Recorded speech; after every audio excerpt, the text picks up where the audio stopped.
மனிதன் மிருகம்னா யாருன்னு ராமன் சொல்கிறான். அவசியம் நெஞ்சில் எழுதி வைக்க வேண்டிய வாசகம். மனிதனா மிருகமாங்கிறத உருவமோ பிறப்போ தீர்மானிப்பதில்லை. ஒழுக்கமும் நன்னடத்தையும் அறிவும் தான் தீர்மானிக்கிறது. ஒழுக்கக்கேடாக இருப்பவன் மிருகம், நன்னடத்தை இல்லாதவன் மிருகம், அறிவில்லாதவன் மிருகம்.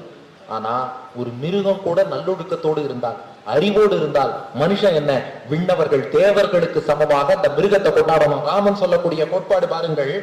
நன்று தீதென்று இயல் தெரி நல்லறிவு இன்றி வாழ்வதென்றோ விலங்கினியல். பகுத்தறிவு இல்லாதவன் மிருகம், பகுத்தறிவு உள்ளவன் மனிதன். என்னது பகுத்தறிவா? ஆமா, இதுதான் உண்மையான பகுத்தறிவு.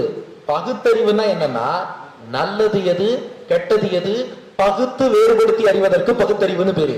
தர்மம் எது அதர்மம் எது பகுத்து வேறுபடுத்தி அறிவதற்கு பகுத்தறிவுன்னு பேரு. பகுத்தல்னா என்ன? வேறுபடுத்தி பார்த்தல்னு அர்த்தம்.